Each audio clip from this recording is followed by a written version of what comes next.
Olá pessoal, mais uma vez com vocês, Luciano da Costa.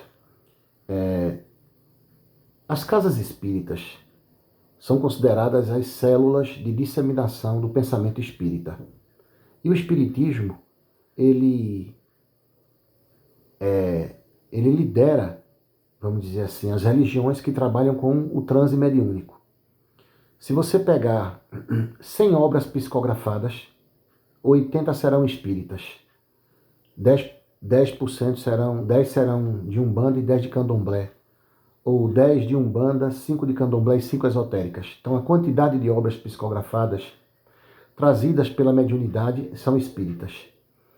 Então o espiritismo ele é uma doutrina muito, vamos dizer assim, já solidificada, né? E que nós vamos encontrar nas principais cidades do Brasil uma casa espírita. 1, 2, 3 ou 4. Nas capitais mesmo nós temos várias casas. Então o papel da casa espírita é fundamental. É preciso entender que o espiritismo ele apresenta um elemento novo, diferente do catolicismo e do protestantismo. A psicologia, a tônica do catolicismo qual é? A igreja que diz a verdade, o padre, os sacerdotes, as encíclicas papais. A psicologia do protestantismo é o quê? É a Bíblia que diz a verdade e a nossa interpretação da Bíblia. No espiritismo, são as vozes que vêm falar para a gente. Então o espiritismo, ele trata de uma problemática que as religiões falam, que não tratam disso. Porque as religiões falam da vida futura, da vida de além-túmulo. Mas cadê esse pessoal? O católico não aceita a comunicação, só diz que é o demônio, os evangélicos proibiram as comunicações, por causa do Pentateuco mosaico, aqueles famosos 5 livros lá do Antigo Testamento. Gênesis, Êxodo, Levítico, Números, Deuteronômio, tá lá. Então não pode comunicação. Então vem o espiritismo e diz, não, a comunicação pode, se comunica espíritos infelizes e felizes, superiores e inferiores. Bem, muito bem. Então, aqui no Brasil também proliferou o Umbanda e o Candomblé. A literatura também de Jorge Amado, novelas, enfim. Cresceu toda uma crença da comunicação com o mundo espiritual. O grande trabalho de Olímpio Teles de Menezes, o precursor do espiritismo, surgimento da Federação Espírita Brasileira, Dr. Bezerra de Menezes, o Chico Xavier, Divaldo Pereira Franco e outros médios aí. O trabalho do Clóvis Nunes, o pesquisador também na área. Muitos desses nomes no movimento espírita brasileiro, né, cresceu muito bem. Raul Teixeira e por aí vai. O que é que acontece? Só que as casas espíritas, elas pararam no tempo por causa de um problema. Muitas pessoas que procuram as casas espíritas, elas vão encontrar palestras, aplicação do PAS, que é a fluidoterapia. Mas existem problemas que mexem com as energias, com os fluidos. Por exemplo, pessoas que alegam que estão sofrendo uma magia, uma demanda, uma maldição. Fazendo abstração aqui, tirando a questão da nomenclatura, muitas pessoas dizem que estão sendo perseguidas espiritualmente, que alguém fez magia, porque a magia existe. A magia é a manipulação de fluidos, a magia, o feitiço existe. A magia e o feitiço são manipulações de energia. Dizem aí os estudiosos que a magia é puramente mental e a feitiçaria pode ser usada elementos materiais. Aí você tem a goetia, que é uma espécie de feitiçaria europeia, você tem a magia Ica, você tem o voodoo, você tem o feitiço africano. São várias etnias e várias culturas que mexem com essas energias para lançar numa pessoa. Só que muitas casas espíritas, quando recebem pessoas assim para serem tratadas, o que é que eles dizem? Não, a gente não trata disso aqui. Mas como não? Se Allan Kardec, no livro A Gênese, tratou desse assunto dos fluidos, o problema das casas espíritas, o problema da prática mediúnica nas casas espíritas, é que as pessoas estão estudando apenas 2, 3, 4, 5 autores. Não estão estudando outras obras.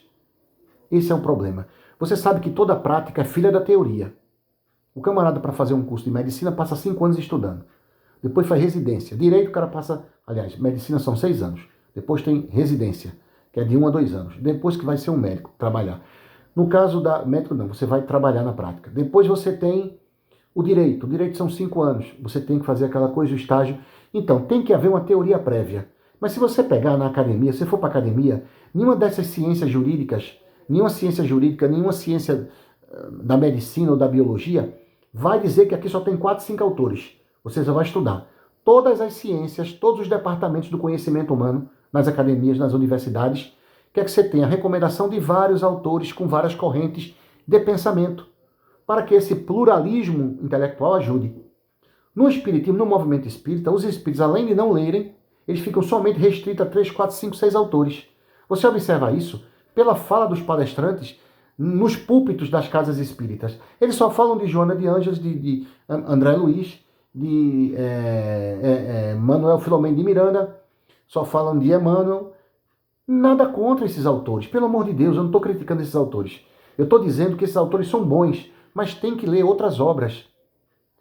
Por quê? Muitas vezes acontece um fenômeno interessante nas casas espíritas, que é assim: a equipe de encarnados é extremamente limitada, mas a equipe de desencarnados ali é uma vastidão de espíritos. Numa casa espírita, tem espíritos ali que protegem a casa, fazem um serviço de proteção, que são os Exus. Tem caboclos que fazem isso, boiadeiros que fazem isso. Tem espíritos da mais variada cultura.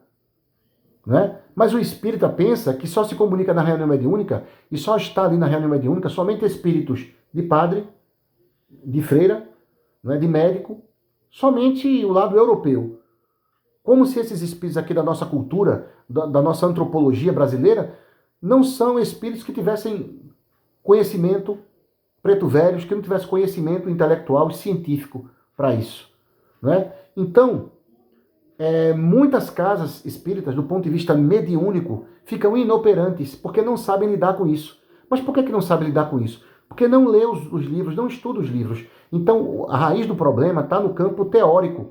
Não se lê, não se tem conhecimento para lidar com esses espíritos, para saber trabalhar com esses espíritos. Não pense que Pombagira verdadeira, que Exu verdadeiro, vai chegar numa casa espírita, um verdadeiro Exu, uma verdadeira Pombagira, um verdadeiro preto velho, vai pedir cafezinho, Exu vai pedir cachaça, Pombagira vai pedir cigarro. Não vai. Não vai. Eles, muitas vezes, nas casas de Umbanda e de Candomblé, ali não é o espírito que está pedindo aquilo ali. Ali é a doutrina que está prevalecendo no campo anímico dos médiuns. E é um médium imitando o outro. Então existe toda uma egrégora de ideias que os médiuns assimilam e forçam os espíritos. Os verdadeiros Exus, as verdadeiras Pombagiras, os verdadeiros caboclos, os verdadeiros preto velhos de luz, de sabedoria, não vai chegar numa casa espírita e vai pedir isso. Mas eles sabem como lidar com isso. E quando esses espíritos chegam, não é para tentar doutriná-los, porque é o estilo deles. Nós somos tão atrasados que a gente não aprendeu a conviver com o espírito com um estilo diferente. O espírito tem que ter o mesmo estilo que eu tenho. O espírita tem que ter uma amplitude cultural espiritualista. A reunião mediúnica toda reunião mediúnica é um portal para a dimensão de espíritos de várias culturas. Não pensem que só se comunica na reunião mediúnica espíritos espíritas. É o Dr. Manuel Filomeno de Miranda, é o Eurípides de Bazanufo, é o André Luiz. Não parem com isso. Essa literatura que nos foi trazida foi para dar uma noção de que existe também isso. Então está na hora dos espíritas que coordenam os trabalhos mediúnicos abrirem a cabeça, porque eles têm condições totais de fazer um trabalho de desobsessão, de quebrar magia. É possível fazer isso. E tem pessoas que têm esse problema, sim, existe a magia. Pessoas que sofrem a chamada amarração amorosa e outras magias também de destruição. Existem espíritos na casa espírita ali que eles têm totais condições de desfazer isso aí. E a casa espírita oferece condições porque vai trabalhar na reforma íntima, falando do evangelho, da mudança de comportamento, que é a base de tudo. Então é necessário que os trabalhadores da casa espírita também leiam esses livros, também estudem isso. Porque o pensamento de Allan Kardec não foi afunilar, não foi europeizar o espiritismo. Não, o espiritismo não é europeu, ele nasceu na França. Ele nasceu na França, mas veio para o Brasil, né? E poderá até futuramente, ninguém sabe, a árvore do espiritismo pode ser tirada do Brasil e colocada no outro país. Isso depende da gestão do Cristo. Então está na hora de nós brasileiros abrirmos a cabeça, deixarmos de preconceito. Sabemos que essa geração de espíritas que hoje compõe o Brasil é composta de muitos sacerdotes reencarnados que eram do catolicismo. Muito rígidos, muito, vamos dizer assim, ortodoxos, né? Então, mas a tendência do movimento espírita é se abrir, é evoluir, para poder prestar um trabalho melhor a essas pessoas. Não é verdade? É isso aí, gente. Hoje esse vídeo é bem rápido, eu não quis me alongar, porque muitas pessoas dizem, Luciano, chega na casa espírita, a pessoa diz que sofreu uma magia, o espiritismo não trabalha com isso, não isso, naquilo. Não, pelo contrário, o espiritismo trabalha assim. E qual religião poderia resolver isso? Além do espiritismo, temos a Umbanda também, o Candomblé. Não é? Então vamos recepcionar esses irmãos que estão vindo buscar essa ajuda. Vamos começar a entender o que é um Exu, o que é uma pombagira, o que é um caboclo, o que é um preto velho. Não vamos ter preconceito, gente. O pensamento filosófico de Allan Kardec era investigar tudo sem preconceito. Investigar, analisar. Afinal de contas, não é à toa que esses espíritos existem. Não é? Hoje nós já sabemos como funciona a mediunidade, o mecanismo da mediunidade, a influência anímica do médium. Não é isso? E estão vindo muitas obras psicografadas aí.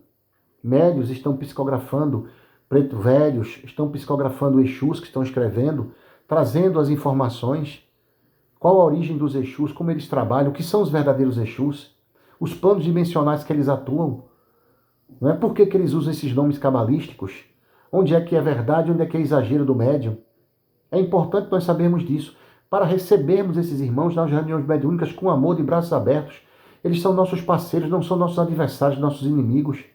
Isso só vai ajudar, o trabalho na casa espírita, não vai descaracterizar em nada. Ok? Muito obrigado a vocês. Que o nosso Senhor Jesus Cristo abençoe e nos dê força.